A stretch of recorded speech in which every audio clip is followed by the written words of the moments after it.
Okay, quick video for myself, Harvey Goldman. No cuts, no edits, no filters, and no hair. So, for today's video, it's quite early in the morning. It's Father's Day, so this one here might go out a couple of days later. I don't know. I've got a hernia operation tomorrow in the morning, so I'm kind of stacking videos up just to keep the content rolling. And yeah, today's video, I wanted to jump into a quick one, really, just about side hustle culture and how it's become not just a desirable thing to do, but it's become an essential thing to do. And it's peak times, it's sad times. Now, most of us work a 40-hour week, some of us even more, maybe 50-hour weeks or more. And that's still not enough to live on, which means now a side hustle has basically become an essential part of your income, not just a nice to have part of your income.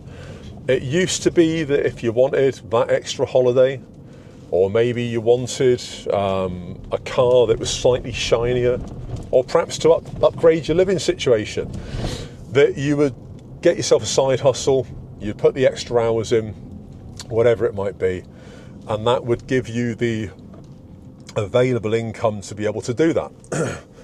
Now you've got no such luck. Now you are having to side hustle just to maintain a survival level of lifestyle. And I've noticed this myself, particularly amongst my friends and family. Of course, those are the people where you notice change like this. Quite a few of my friends have come up to me and asked me what my thoughts are on different hustles that they're wanting to do.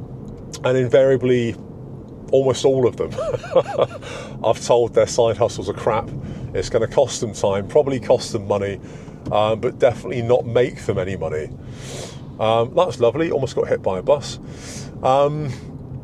So I've got a few different hustles. I've got a couple that are going to be leaving my stable very shortly. One of the first ones that's going to go for me probably in the next month, maybe the next 2 months, is going to be eBay. I'm no longer wanting to do eBay. So there are reasons for that. The main reason is obviously that eBay have put their percentages up. They're taking more money. Even though listing is now free, selling fees are now more. Royal Mail have put their postages up. So it's now costing more money to ship goods. And to be fair, the goods and the niche that I chose was nuts and bolts, or fixtures and fixings, whatever you want to call it. And that was, for the biggest time, a very good niche. I was buying products from a reputable UK supplier. Oh, a quick yawn there. I did have a supplier in Germany also, and they were shipping me goods at a fairly good rate. The goods were very small. I could post them out in small letters for the most part, which kept the postage costs down.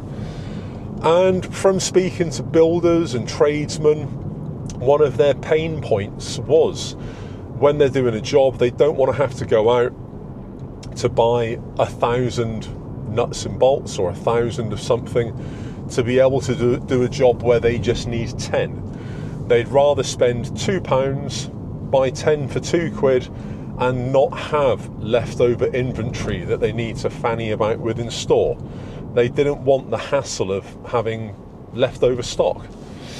So this to me was music to my ears, because if you can alleviate pain from anybody's working situation, if you alleviate pain, you can charge them money. And so I thought I'd found quite a good little niche there. The market was fairly buoyant. Now it's become quite saturated, even 6 months later. It's not a good place to be. Amazon, I'm going to ditch Amazon for the same reasons. I did sell on both platforms. Amazon, again, with eBay, people used to always get the goods. There were very few parcels that went missing. With Amazon, and this is a bit of a curse on Amazon, with their automated customer care system, where you can just say that you never got the item. Amazon will then do an automatic refund, especially if it's postage on a stamp. There's no proof that you sent it. I would probably lose, I would say 3 out of 10 parcels on Amazon would just go missing. I very much doubt that it's Royal Mail that were losing all my parcels. I do absolutely believe that people were most likely just stealing them. It's a thing that's endemic with online business when you're supplying products. Sadly, that's the state of what we've got to work with in online retail. So what I want to get into instead is perhaps something around FBA on Amazon. So I did try this once before. I tried it with supplements. It worked relatively well. Again, now that niche is super saturated. There are so many fitness influencers. There are so many people that are peddling products.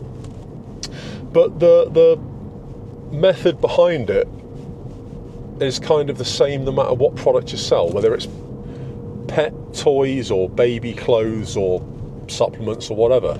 You find a supplier that makes a product, and they might make that exact same product with that ingredient or that spec or that makeup.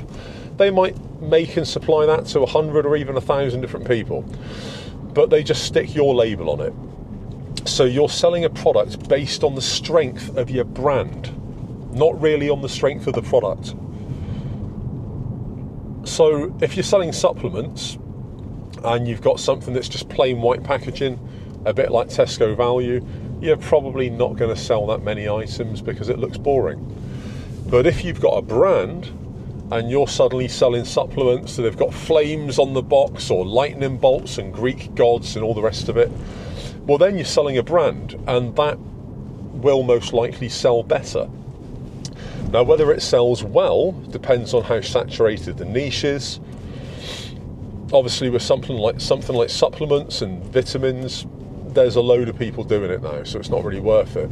But there are still niches out there that aren't perhaps as populated, and I feel there's a bit of opportunity to make money there through a mix of white label and FBA.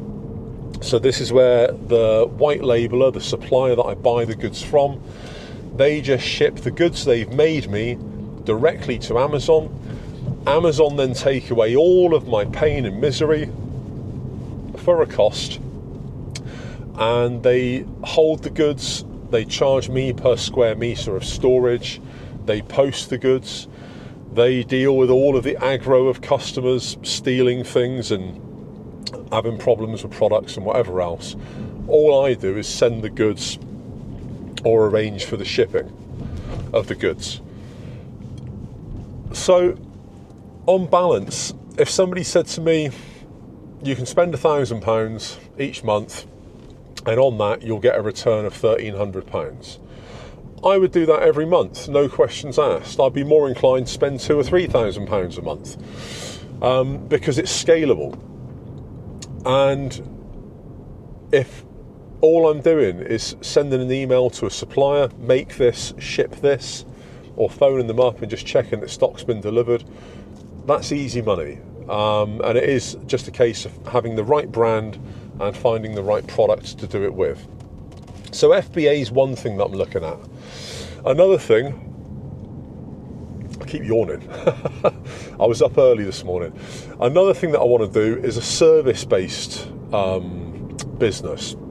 So it got me thinking, businesses, they all have problems, just like individuals do. And if you can cure pain, you can charge money. So I already do that with one thing, with IT, web design, with SEO, pay-per-click, Google Ads, all the rest of it. But there are other areas that businesses have pain points in. And one of the biggest ones, I think, is going to be recruitment. Now, I don't want to be a recruitment consultant. A lot of businesses now, they just go to places like Indeed. They go to Reed. They'll look on LinkedIn for people that have marked themselves as available for jobs. But looking at all of these, People put fake jobs up just to advertise the fact that their company exists. Recruitment companies put fake jobs up so that when you apply for the job with your details, a day later, mysteriously, the job is gone or it doesn't exist, but they've got your details. And, would you like to have a look at something else? Kind of thing. So there's a lot of sneakiness going on. You've also got the battle of people lying on their CVs and being disingenuous, just trying to get their foot in the door or trying to get advantage, with a job opportunity. So at both ends, at the employer end and the employee end, or the job seeker end, it's a bit of a minefield. You've got skullduggery at both ends and you've got pain at both ends. So I want to come up with a system or a way of having jobs that are genuine and genuinely available, most importantly. Perhaps within a niche, maybe within IT or within web design or something that I know a little bit about at first, and then maybe branch it out later. But jobs that are genuine, also people that are genuine. The last thing that an employer wants is to arrange 10 interviews, find out that 5 of those have lied on their CV, that 2 of those aren't suitable, perhaps because they failed DBS checks or whatever it might be, whatever issues they have. And I think I can cure that. I think if there's a way that you can pre-vet or pre-screen people properly, so that reliably as the job broker, not the recruitment agent, I hate that. I want to be a job broker or a role broker. But if you can vet people, you can vet so that you know reliably, based on a skill check and a background check, that you've got the right peg for the right hole.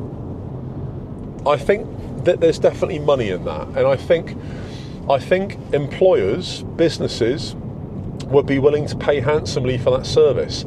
It takes all the time away from having to do meaningless interviews where you've got 1, 2 or maybe more people taking hours out of their working day to do interviews for people that obviously aren't suitable.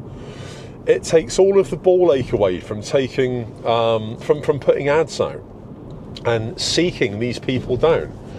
Because I've done all of that donkey work. I've done it for them. I found the peg for the hole. They don't need to worry about whether the person is going to be at their job for 3 months, potentially be unsuitable after that time. They don't have to worry as much about probationary periods and all the rest of it. So I think there's mileage in that. And as I said, I don't want to become a recruitment consultant. I don't want to do like Adecco or Office Angels or some crap like that. I want to be a broker where I broker a stable of people that I've accrued through whatever means I accrue them to a stable of businesses and just have that kind of a very personal relationship with the companies involved.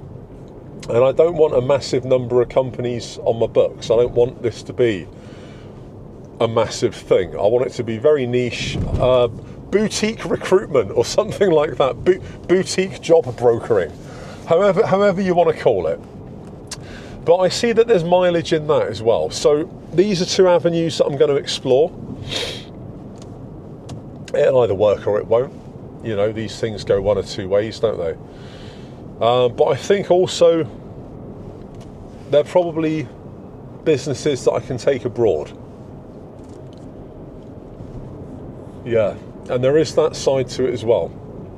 Because the whole idea is that I'm trying to do things that I can set up from a foreign country to aid me in my move overseas.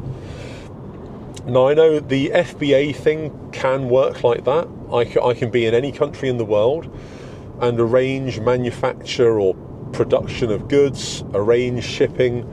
It's very hands-off, very hands-off. It's just money spent, phone calls made, and then money earned. And it's the same with the recruitment, faux kind of brokering job side. I don't need to be in the UK to do that. I can do that based on research, on phone calls, very much a sort of digital nomad type job. And I do feel this it's one that perhaps not many people are in. Now, I doubt that anybody's going to watch this video and suddenly compete against me, so I feel quite safe in laying my ideas out there. I've no problem with that whatsoever. I'm very secure in the fact that my channel's not that big, so yeah, there you go.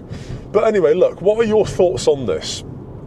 What have you had to do to create provision for extra income for yourself in these horrible economic times?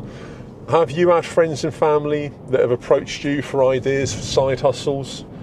Have people approached you with ideas and you've had to shoot them down as a reality check and just say, look, save yourself the time and money, that's not going to work for you? Let me know in the comments. Obviously, YouTube's going to put a video there somewhere. Check it out or don't, your choice. Like, follow, subscribe, ring the bell, all that jazz, and there will be another video probably tomorrow. So there you go. All good and well. Happy Father's Day, and Goldman, peace out.